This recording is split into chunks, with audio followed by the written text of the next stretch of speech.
Assalamualaikum warahmatullahi wabarakatuh. Waalaikumsalam warahmatullahi wabarakatuh. Pemirsa podcast Meksas SMKN 1 Semen dimanapun berada, terkhusus kepada Bapak Ibu Guru serta anak-anakku semua yang berbahagia. Pada sore hari ini kita memasuki hari ke-8 di bulan suci Ramadan. Sambil menunggu datangnya berbuka puasa, kita sore hari ini akan mengikuti kajian Islami di bulan Ramadan yang kali ini temanya tentang ikhlab dan ikhfa. Untuk lebih jelasnya, kita dengarkan paparan dari pemateri handal kita, Ibu Isrofatul Hidayati MPD. Monggo Bu Isrof. Terima kasih waktunya Bu Aina. Baik, kita masih melanjutkan sesi kita yang kemarin tentang hukum nun sukun dan tanwin, Bu. Ya, hari ini khusus tentang bacaan ikhlab dan ikhfa. Tapi masih menggunakan kitab Hidayatus Sibyan, ya. Oke, di sini ada nadomanya, Ibu. Kita akan bersama-sama, barangkali yang di rumah juga mau ikut membaca nadoman dari kitab Hidayatus Sibyan. Bismillahirrahmanirrahim.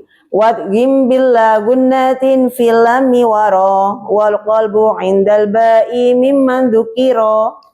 Ini soalnya gandeng ini apa nadomannya. Jadi sebenarnya bahasanya yang terakhir ya, tentang ikhlab itu ya. Oke. Apa sih punapa ingkang kawesanan ikhlab? Nah, ngoten nggih. Nggih punika hurufnya adalah cuma ba saja ya. Hurufnya ada ba saja. Kita kasih contoh ya. Nun sukun ketemu huruf ba. Mim ba'di. Mim ba'di gitu. Kemudian yang kalau tanwin ketemu ba gitu ya. Itu Sami'um Basir. Jadi cuma satu ini Bu, ikhlab itu Sami'um Basir. Jadi setelahnya ya, mengikuti huruf setelahnya. Apa ya, huruf ba itu makhrajnya itu kan apa namanya, akhirnya harus masuk ke situ istilahnya apa ya, jadi huruf mim gitu ya. Oke, baik, kita lanjut Ibu ke huruf berikutnya, yaitu huruf ikhfa. Huruf ikhfa itu istilahnya apa sih yang dinamakan huruf ikhfa? Nggih menika ngedalaken swanten antawisipun idhar lan idgham. Boten sarana tasdid ananging mawi berngengeng sarta samar. Nah, istilahnya gitu kalau di ini. Jadi bacaan ini istilahnya apa ya, ada dengung tapi masuk ke huruf berikutnya, huruf yang masuk di hurufnya menyamarkan. Jadi saya kayak samar, ini mau ke huruf ini gitu. Nah hurufnya di huruf ikhfa itu banyak sekali. Kalau diantara kemarin yang idhar, idgham, bighunna, bilaguna sama ini paling banyak. Ini paling banyak. Jadi hurufnya itu ada 15 ya. Napa mawon Bu Isrof nggih 15. Kita awali dari huruf shad. Huruf shad dulu. Nun sukun bertemu dengan huruf shad. Jadi makhrajnya shad. Kan jadi nanti kayak mencucu gitu ya. Shad. Nah, gitu. Fangsurna. Jadi itu harus nun sukunnya masuk ke shad makhrajnya gitu. Kemudian kalau tanwin ya, kita masuk ke tanwin. Contohnya adalah rijalun shadaqu. Kemudian berikutnya adalah huruf dal. Dari nun sukun ketemu huruf dal. Itu kalau makhrajnya ada di ini ya. Zal ada di dalam, ada di masuk ke lidah, masuk ke gigi atas ya. Jadi bacanya memasukkan ke makhrajnya ya. Nah, mungzirun ya, begitu. Kemudian satu lagi tanwin, kalau ke tanwin shawabang dzalik. Jadi masuk gitu ya. Oke, selanjutnya huruf sa. Sa itu makhrajnya di lidah, kemudian apa namanya, gigi atas. Sa. Berarti seperti di tengah-tengah gitu ya, Iya. Bu Sira. Iya. Kalau gitu jadi bacanya nanti makhluknya masuk ya. Iya. Mangsurun. Mangsurun. Iya, begitu. Kemudian contohnya ditambahin syihabung saqib. Gitu. Oke, lanjut ke huruf kaf. Ini huruf yang keempat, Ibu. Ya. Iya. Nun bertemu dengan huruf kaf. Kaf itu K. K ada desahnya dikit ya, huruf Iya. kaf itu. Jadi nanti beda sama dengan huruf K. Jadi tidak hanya kalau huruf kaf itu tidak kayak huruf K, bukan Iya. aja, tapi ada desahnya. K gitu ya. Nah, gitu. Jadi bacanya juga begitu nanti ya. Yang kusuna. Yang kusuna. Nah, ada desahnya dikit gitu ya. Kemudian yang tanwin contohnya adalah musrifun kadzabun. Musrifun kadzabun. Iya, betul. Kita lanjut ke huruf jim. Ja. Ini makhrajnya huruf ja, jim ya. Ja. Jadi nanti masukkan ke huruf jim ya. Mang jaa.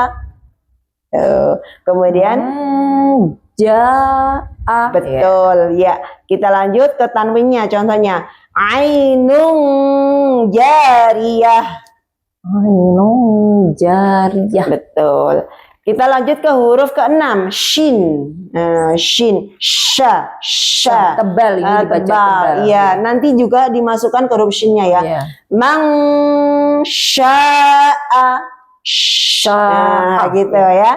Kemudian linaf sing syadid. Gitu. Sing syadid. Kemudian lanjutnya yang ketujuh adalah qaf. Ya, qaf.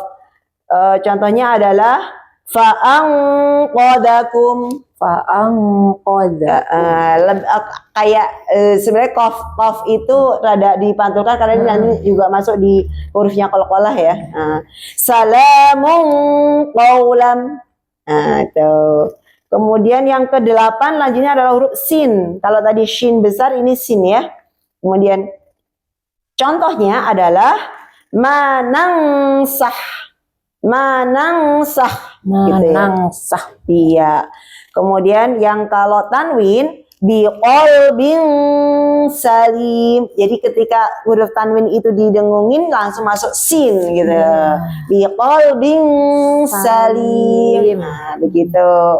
Sekarang yang ke-9, ini karena banyak ya, kita tetap kasih contoh satu-satu loh ya. Biar lebih jelas, biar lebih gamblang para pemirsa. Hurufnya adalah dal.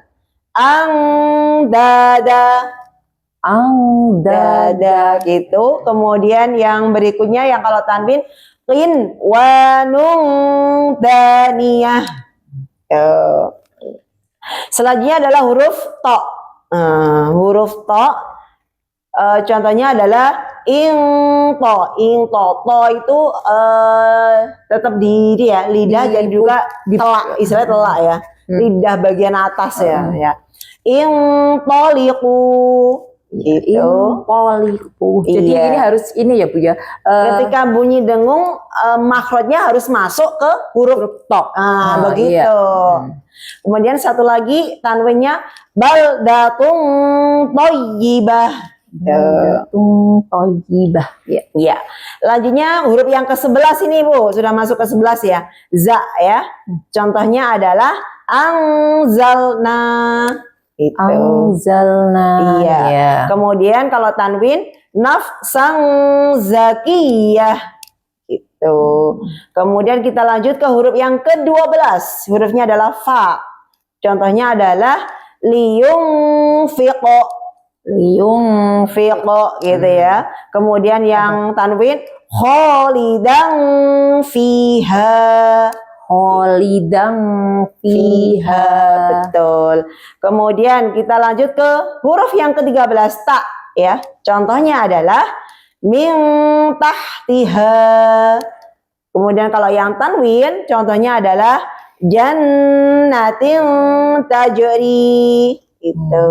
Masih 2 lagi Bu. Iya. Bu. Yang berikutnya adalah dod ya. dod. Contohnya adalah mangdud. Kemudian kalau tanwin contohnya adalah kullang dorobna. Itu. Tinggal satu lagi, yang terakhir adalah huruf do. Huruf do ya. Yang zuruna. Yang zuruna. Iya, do. Ya, itu huruf do masuk ke makhrajnya do ya. Kemudian yang contoh terakhir di tanwinnya yaitu kurang dohiron. Itu seperti itu Ibu. Jadi harap huruf iklab dan ifa cara bacanya demikian kurang lebih. Mungkin bisa disingkat kalau zaman dulu saat saya masih kecil dulu itu bisa disingkat dengan dodo sading soko kuto jazepatu. Iya, betul. Untuk ini Bu, untuk mengingat agar mudah untuk dihafalkan. Betul. Kalau anak-anak itu kalau pakai hafalan itu kan mudah. Iya, betul sekali. Iya, betul sekali Bu Aina. Kurang lebih demikian. Demikian pembahasan tentang hukum non sukun dan tanwin yang sudah kita bahas sejak kemarin ya. Jadi totalnya ada 5 ya, betul. Ya, di yang pertama ada kemarin ada idhar, ada idgham biguna, ada idgham bilaguna, yang hari ini ditambah dengan iklab dan ifa. Alhamdulillah lengkap sudah ya materi tentang non sukun dan tanwin. Terima kasih Bu Isra. Mudah-mudahan acara podcast pada sore hari ini bisa bermanfaat. Dan sambil menunggu datangnya berbuka puasa, kita ucapkan selamat sore dan mudah-mudahan semua pemirsa dimanapun berada semua dalam keadaan sehat walafiat. Akhirul kalam, wallahul muwaffiq ila aqwamit thoriq. Wassalamualaikum warahmatullahi wabarakatuh. Waalaikumsalam warahmatullahi wabarakatuh.